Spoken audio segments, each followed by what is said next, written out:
Hi there to all those who are watching this lesson.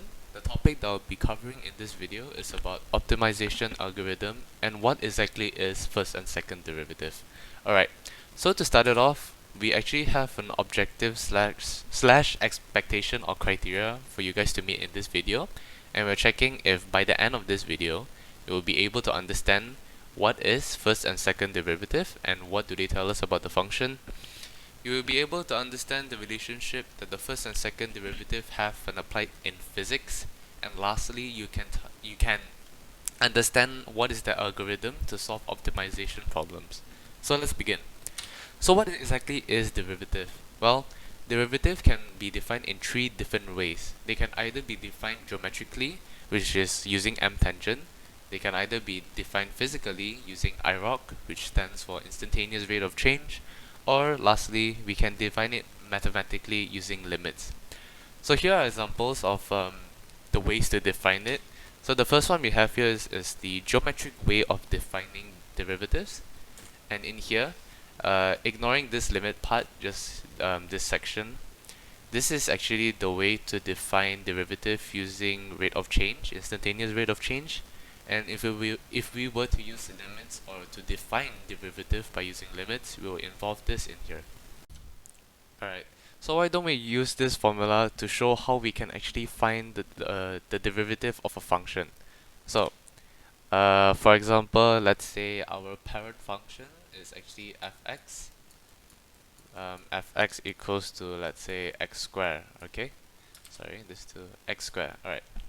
So, when we want to start off, you will have to write this formula out. Just let me clear this away. Let me write it here. Fx equals to x squared. Oh my dear, okay. So, we start off by writing f prime x, like so right here.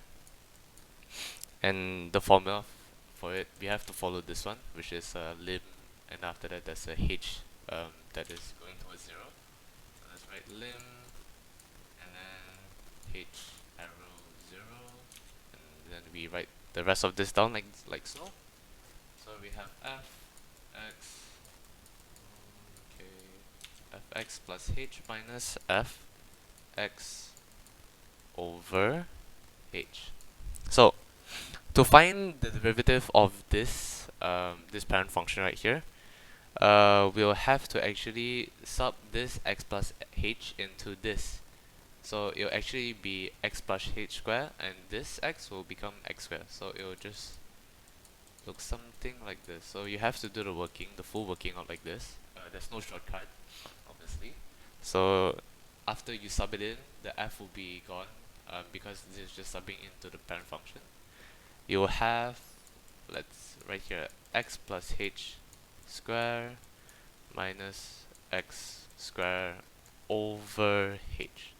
Okay, so now when that's done, we will just continue on and just expand this out, alright?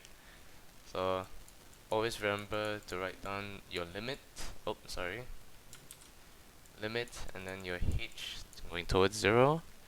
We'll have it in such a way where x squared plus 2xh plus h squared plus h squared minus x squared. Yep, that's what we have. And this is all over h. And then after that, lastly, we'll have lim h go to 0. We'll have something like this at the end.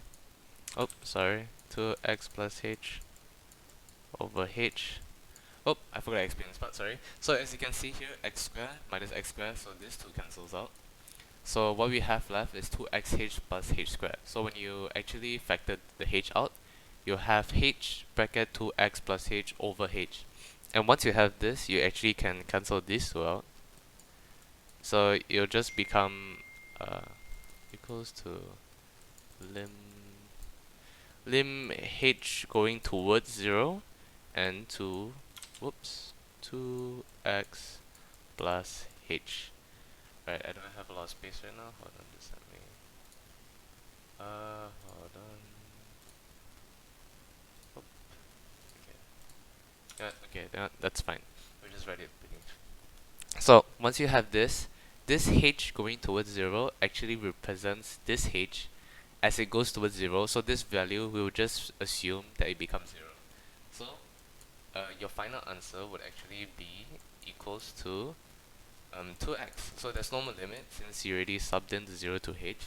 So the first derivative of this parent function right here, x squared, will become 2x. So that's how we actually use the limit equation to actually find, or the rate of change equation to actually find the derivative of a function. Alright, so let's move on with our next question, which is, what is first derivative? So first derivative is basically just the rate of change or slope of the parent function. It is also just changing this parent function y equals fx into y equals f prime x, and this is related to the example that we did just now with using the limit equation, the formula to actually find the derivative. And first derivative also tells us if the function is increasing or decreasing. It also tells us about the turning points of the function.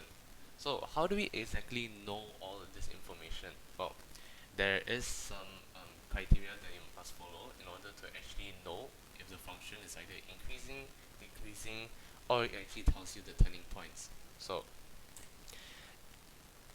in the first line right here, if f prime x is more than 0, that means it's a positive number.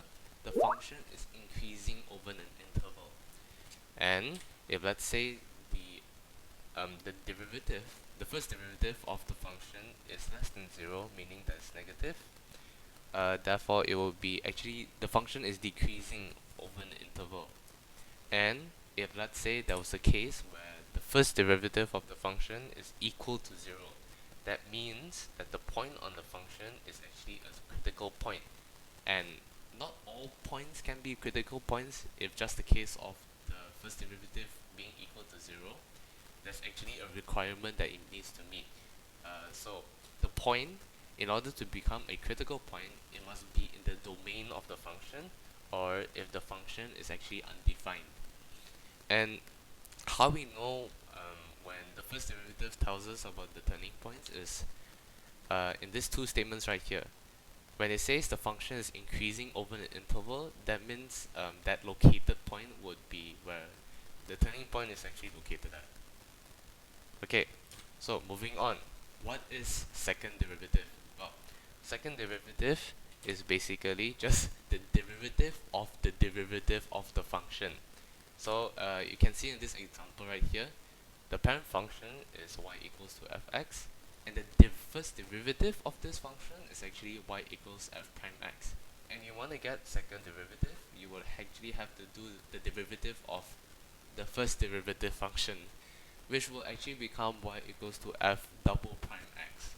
So this second derivative also tells us few informations about the function. In this case, it will tell us about the inflection point of the function. It also has a requirement that it needs to meet in order for it to become an inflection point. So if the point is an inflection point, that means that f double prime of the function is equal to 0, or the second derivative actually changes sign from positive to negative, or either negative to positive.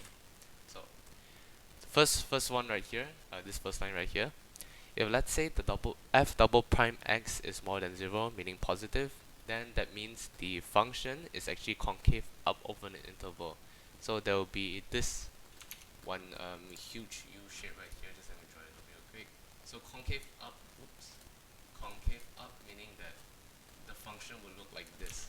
Okay, and if let's say f double prime x is less than 0, meaning that it's negative, then the function is actually concave down over an interval, meaning that it will become like this. This is concave down and this is concave up.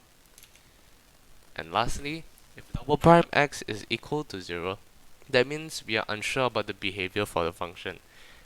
So this doesn't actually mean that we don't know anything at all. We just have to do more working in order to actually understand what is happening at f double prime x when it's equal to 0.